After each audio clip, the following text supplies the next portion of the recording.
Bonjour les amis, salut les petits loups.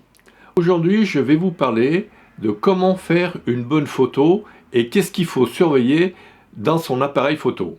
A tout de suite. Salut les amis, salut les petits loups. Alors, quand on fait une photo, qu'est-ce qu'on regarde?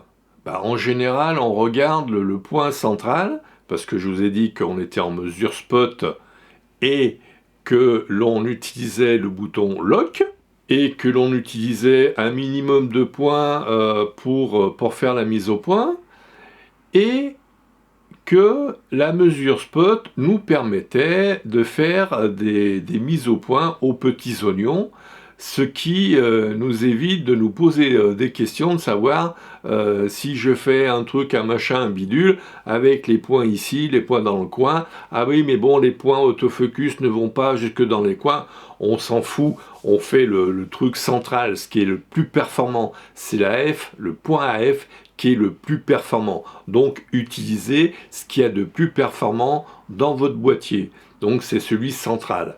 Après, si vous voulez recadrer, vous appuyez sur le bouton lock et vous cadrez aux petits oignons. En général, on laisse du champ devant le regard du modèle, que ce soit ou de ce que l'on prend. Ça peut être sa petite copine, son petit copain, ça peut être son chien, son chat et Dieu sait quoi. On laisse du champ devant le regard. Si on prend par exemple un chien qui est en train de regarder ses fesses et que l'on laisse du champ devant sa tête, on a tout faux. On a tout faux, parce que si ça se trouve, le chien il s'est regardé parce qu'il y avait un chat qui était derrière lui et qui va commencer à courir après. Ou alors à l'inverse, si un chien regarde devant, on coupe loin devant le regard et non pas faire la mise au point largement derrière sa queue pour savoir Dieu sait quoi. L'action se passe devant le regard, par derrière. C'est comme si on laissait du champ derrière la tête. En cinéma, oui, ça veut dire qu'il y a quelqu'un qui arrive en douce derrière le personnage. Or, en photo, c'est pas le cas. Là, dans la photo, on suggère, donc, on regarde devant le regard. Voilà, on laisse du champ devant le regard. Une fois ceci dit, qu'est-ce qu'on regarde ensuite? Ça devrait être instinctif, un petit peu comme quand on éternue, on fait ça, on met sa main devant, pouf, pour éternuer dans ses mains. On regarde le point de mise au point, c'est-à-dire en bas.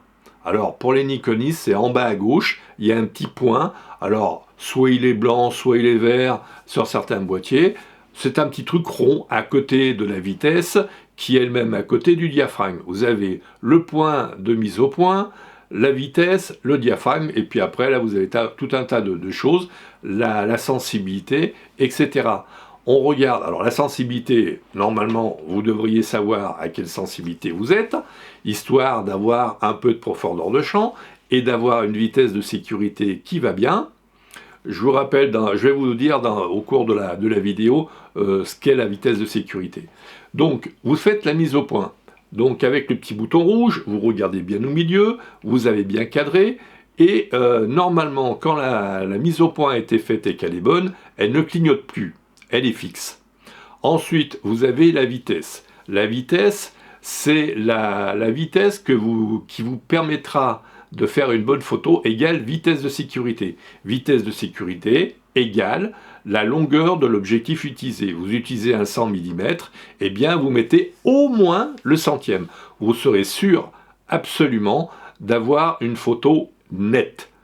Alors il y a des fois des photos floues, c'est sympa. Moi j'avais fait une photo de deux tangueros, c'est-à-dire un homme et une femme qui dansent le tango, qui tournaient, et ils étaient flous. La photo était absolument géniale, j'ai fait voir plusieurs personnes, ils étaient complètement épatés, et moi aussi d'ailleurs, parce que je n'avais pas tout à fait exprès. Donc, une fois que vous avez surveillé votre mise au point, AF, bouton vert, bouton jaune ou blanc, cela dépend des boîtiers. Après, vous avez la vitesse de sécurité, et après, vous avez le diaphragme. En fonction de ça, eh bien, vous faites votre photo. Et ça doit être instinctif. Vous regardez le point rouge au milieu, le point d'AF, vous regardez voir si c'est net. La vitesse de sécurité, est-ce qu'elle y est? Oui. Si elle n'y est pas, vous ouvrez. Donc pour les nikonistes, vous tournez votre molette sur la droite. Les canonistes, c'est sur la gauche.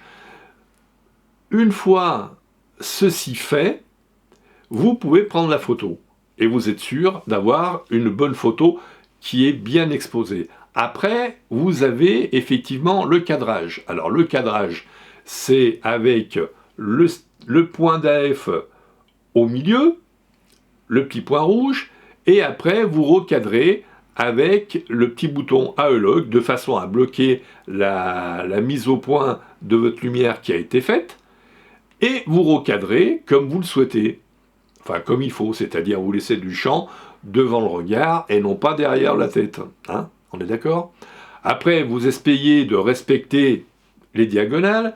Imaginons qu'on tende le bras, eh bien, effectivement, voilà. Le bon truc, ce serait de me cadrer comme ça. Vous voyez ce que je veux dire? Après, il y a les lignes force, 1 tiers, 2 tiers. Après, il y a les verticales, 1 tiers, 2 tiers.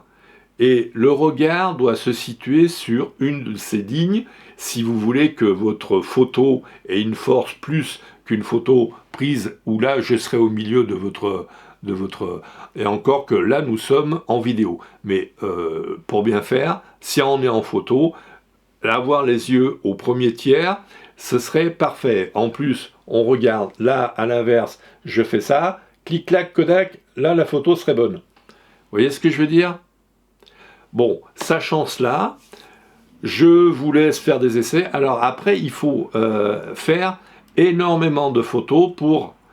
Ou alors, ce que vous faites, ce que je peux vous donner comme conseil, c'est vous mettez des valeurs, plusieurs, sur des petits bouts de papier, et puis vous en prenez un, vous regardez vite fait, vous le reposez. Et vous devez avoir mémorisé votre vitesse et votre diaphragme. Une fois que ça sera instinctif, vous pourrez vous dégager de la technicité de la prise de vue. Si cette vidéo vous a plu, likez, partagez, abonnez-vous et faites abonner comme d'habitude. Je vous dis à très vite.